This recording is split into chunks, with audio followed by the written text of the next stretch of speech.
पे section 8 disposal of seized essential commodity, जो आप कर लेते हैं, जो डीसी साहब या कंट्रोलर या काउंसिल जो भी एसेंशियल कमोडिटीज़ जिनको वो सीज़ कर रहे हैं, जब्त कर रहे हैं, उनके बारे में इख्तियारात हमारे पास क्या है जी, उसको कैसे डिस्पोज ऑफ करना है या उसको कहाँ पे इस्तेमाल करना है, वो सेक्शन 8 में बताया जाता है।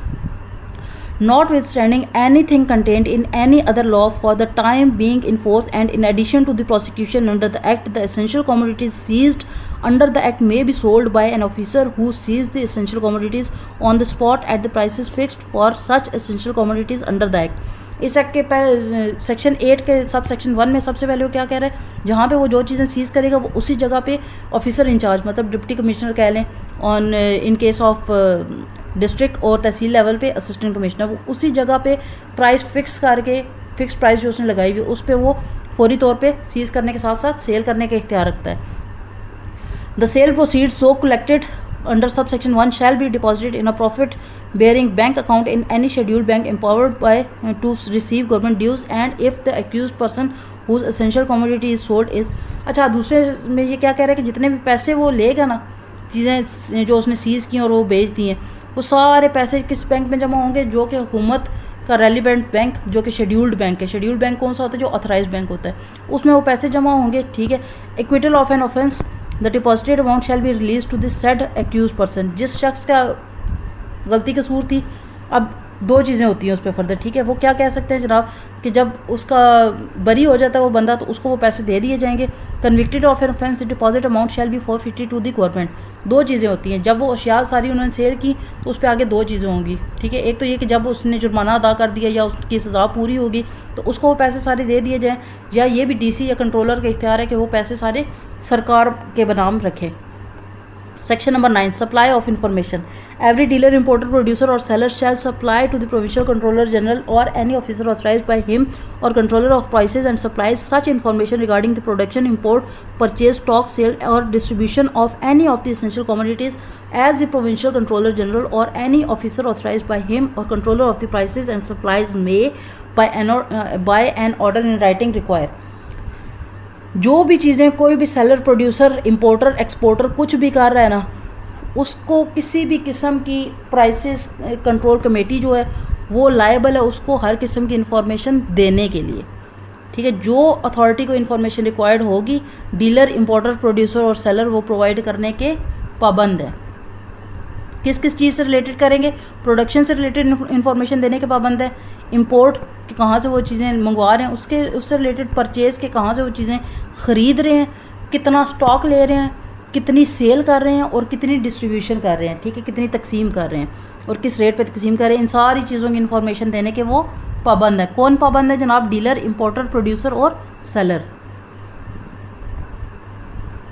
Section 10 penalties. अब जनाब जब कोई भी बंदा इस एक्ट के तहत किसी किस्म का जुर्म करता है तो उसको कौन सी सज़ाएं दी जाएंगी, ये बड़ा इंपॉर्टेंट होता है और अक्सर आते हैं क्वेश्चन इस टाइप के कि प्राइसेस कंट्रोल एक्ट में पेनल्टीज़ किस सेक्शन के तहत दी जाती हैं। कौन सा सेक्शन है जनाब, ये सेक्शन 10 है। ठीक है। Any person who contravenes any order made under the act, मतलब कोई भी शख्स किसी भी किस्म के पास्ट ऑर्डर की खिलाफ वर्जी करता है, shall be punished with imprisonment, उसको सज़ाए कैद होगी। इम्प्रिजनमेंट मतलब कैद की सज़ा। For a term which may extend to, कितने अरसे के लिए, टू 3 ईयर्स। ठीक है। May extend to 3 years. अब ये नहीं है कि हर बार उसको 3 साल की होगी, हो सकता है उसको 1 दिन की सज़ा हो जाए, 1 दिन से लेके 3 साल तक की सज़ा के लिए 1 दिन के बल्कि 1 घंटा भी हो सकती है। ठीक है। लेकिन मैक्सिमम क्या है कि उसको 3 साल तक की सज़ा दी जाएगी। कौन सी सज़ा, सज़ाए कैद। और या ये फ़र्क याद रखना है। ठीक है कि एंड और का बड़ा ना लॉ की जो पेनल्टीज़ या सज़ाएँ होती हैं ना उसमें बड़ा फ़र्क आ जाता है कि उसको सज़ाए कैद है कितनी, 3 साल तक की, या विद फ़ाइन। ठीक है। या उसको जुर्माना हो सकता है कितना, 500,000 रुपीज़ मतलब 5 लाख तक का जुर्माना हो सकता है, और विद बोथ, या दोनों हो सकते हैं। ठीक है। अब हो सकता है किसी शख्स को कहेंगे 1 साल की कैद और 10,000 जुर्माना है, किसी शख्स को कहें 1 महीने की कैद और 2 लाख जुर्माना है, किसी शख्स को वो कह देंगे उसने इतना बड़ा जुर्म किया हो या इतने बड़े पैमाने पे किया हो कि उसको 3 साल की कैद और 5 लाख का जुर्माना हो जाए। ठीक है।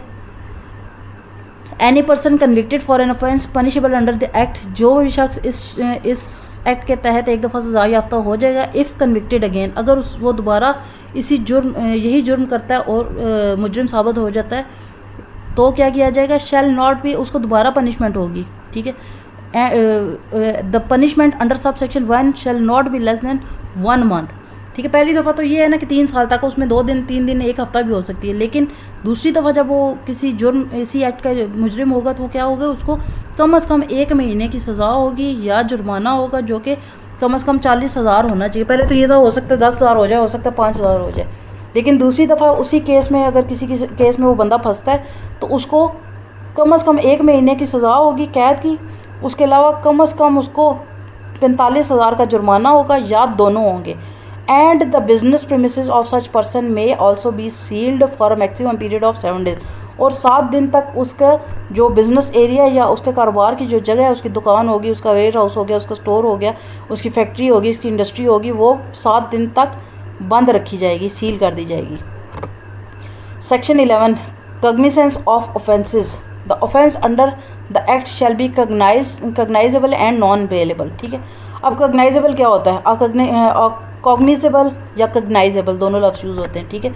Cognizable offence is a crime so serious that a police officer can arrest the suspect without a warrant and begin an investigation immediately without needing a court order, ठीक है।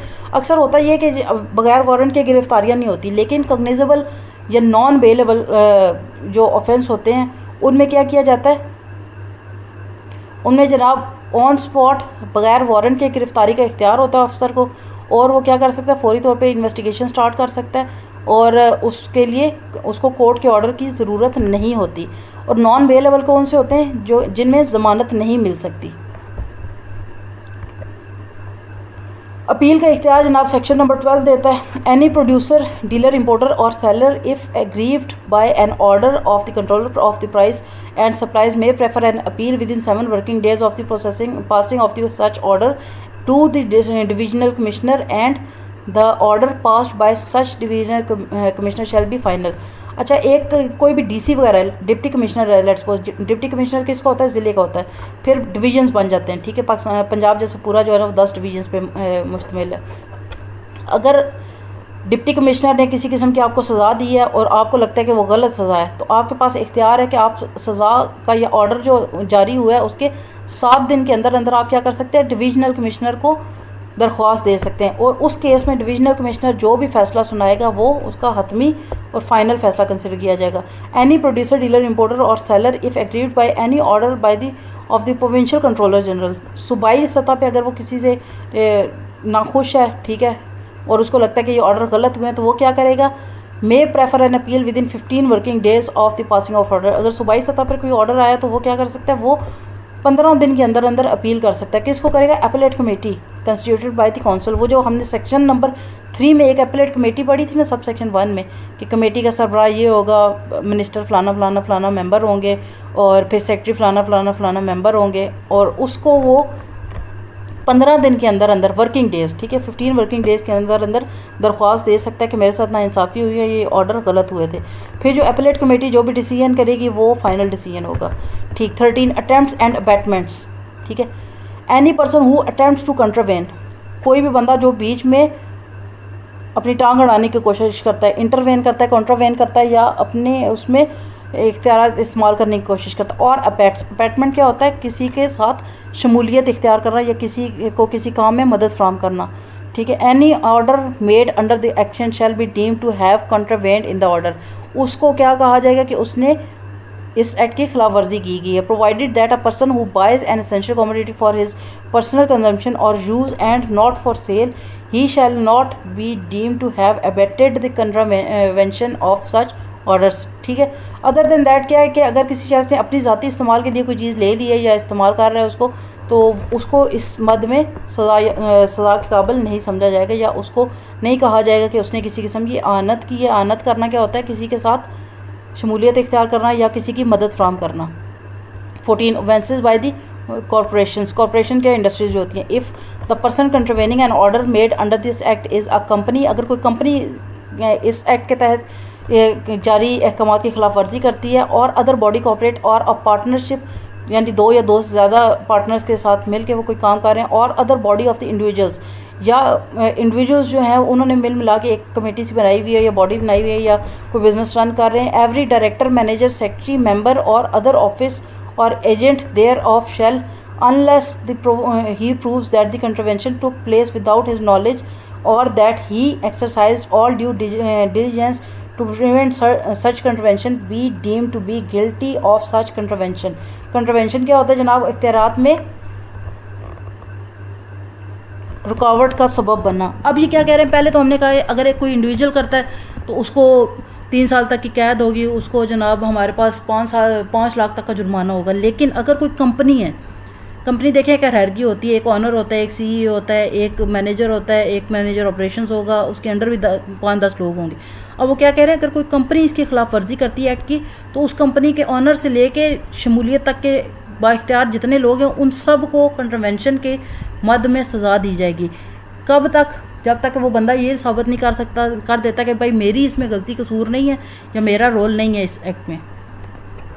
15 फॉल्स स्टेटमेंट, झूठी स्टेटमेंट या गलत बयानी करना। A person shall be punished with imprisonment for a term which may extend to 3 years और fine और with fine और बोथ। कोई भी शख्स जनाब फॉल्स स्टेटमेंट बनाता है, ये झूठी स्टेटमेंट देता है या झूठा बयान देता है, तो उसको 3 साल तक की कैद या जुर्माना हो सकता है या दोनों हो सकते हैं। कब? when required by an order made under this act to make a statement or furnish any information, makes any statement or furnishes any statement which is false। मतलब अगर वो गलत बयानी से किसी किस्म की इन्फॉर्मेशन देता है, मतलब वो झूठी इन्फॉर्मेशन देता है, तो उसको सज़ा होगी। कितनी सज़ा हो सकती है? 3 साल तक कैद और जुर्माना या जुर्माना। ठीक है। Makes any statement as aforesaid in any book, account record, या किसी अकाउंट रिकॉर्ड या लिखे पढ़े डॉक्यूमेंट में गलत बयानी से काम लेता है या गलत एंट्रियां करता है, तो भी उसको सज़ा का वो अहल है। Section number 16, power to try offences. The offences punishable under the act shall be tried by a special magistrate appointed under section 14A of the code.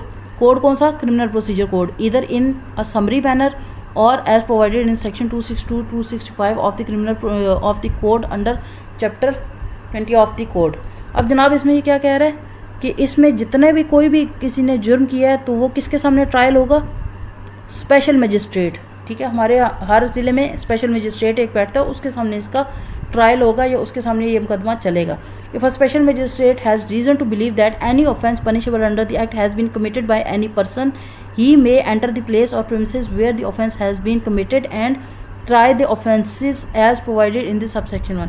ठीक है। इसके अलावा क्या है जनाब, मजिस्ट्रेट के पास एक तो ये कि वो ट्रायल करेगा, ठीक है, जो केसेस उसके पास आ जाते हैं वो उनको सुनेगा। दूसरा उसके पास ये इख्तियारात हैं जो हमारा स्पेशल मजिस्ट्रेट है ज़िले में, कि कहीं पे भी उसको जब ये लगता है कि इस एक्ट की खिलाफ वर्जी हो रही है तो वो खुद से भी जाके इस चीज़ की पड़ताल कर सकता है, चेक कर सकता है कि क्या वाकई इनकी खिलाफ वर्जी हो रही है और उसके खिलाफ एक्शन लेने का मजाज है। 17, burden of proof in certain cases. Burden of proof क्या होता है?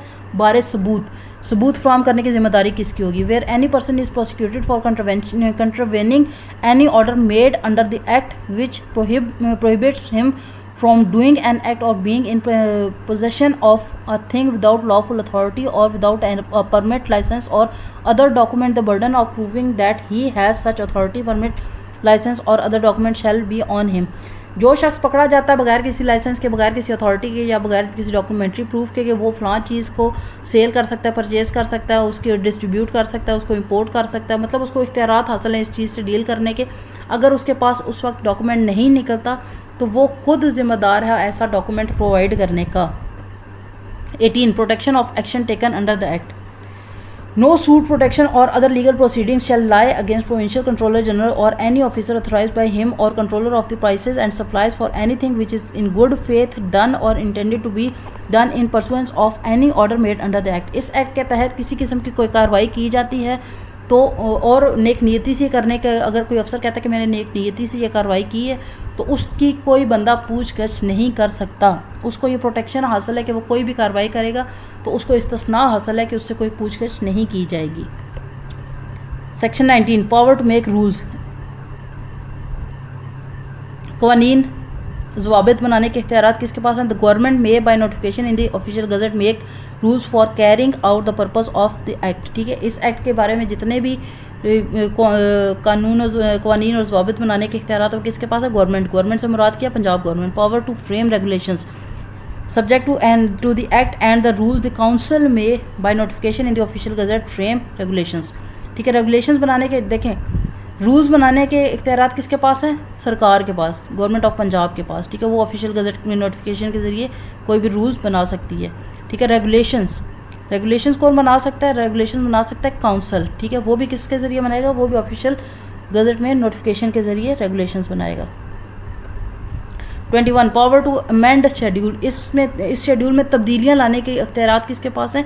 काउंसिल के पास इख्तियारात हैं कि वो ऑफिशियल नोटिफिकेशन या ऑफिशियल गजट में नोटिफिकेशन दे के तब्दीलियां ला सकते हैं। Over riding effect.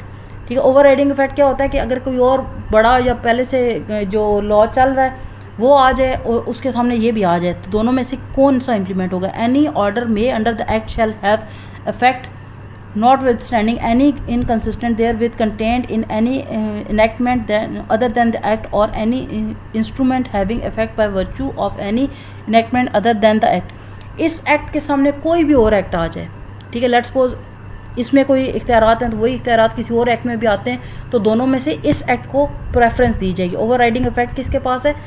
Price control act के पास है। मतलब जब दो सेम एक्ट्स आ जाते हैं, दो ऐसी सेक्शंस आ जाते हैं जो इसमें भी इख्तियारात हैं उसमें भी इख्तियारात हैं, लेकिन हो सकता है उसमें इख्तियारात कम हो या ज़्यादा हो और इसमें इख्तियारात मुख्तलिफ हों, लेकिन चीज़ सेम हो, तो किसको अहमियत दी जाएगी? इस एक्ट को, प्राइस कंट्रोल एक्ट को अहमियत दी जाएगी। Section 23 repeal and saving. The Punjab price control of essential commodities ordinance 2023 is hereby repealed. ठीक है, इसमें क्या है कि एब्रोगेट कर दिया गया, ये मज़ीद नहीं चलाया जा रहा। Notwithstanding the repeal under subsection 1 all sections taken under the repeal ordinance shall be deem to have been taken under the act. ठीक है, इस एक्ट को एनल या लिफ्ट करने के इख्तियारात गवर्नमेंट के पास हैं और इसको गाहे बगाए उन्होंने 2023 में जब ये एक्ट आया था उसको इन्होंने ख़त्म कर दिया था और उसकी जगह पे 2024 वाला आ गया। Thank you so very much. किसी किस्म का कोई क्वेश्चन हो तो डिस्क्रिप्शन में हमारे पास व्हाट्सएप ग्रुप का लिंक है, आप लिंक ज्वाइन करके एडमिन से कांटेक्ट कर सकते हैं। Thank you so very much.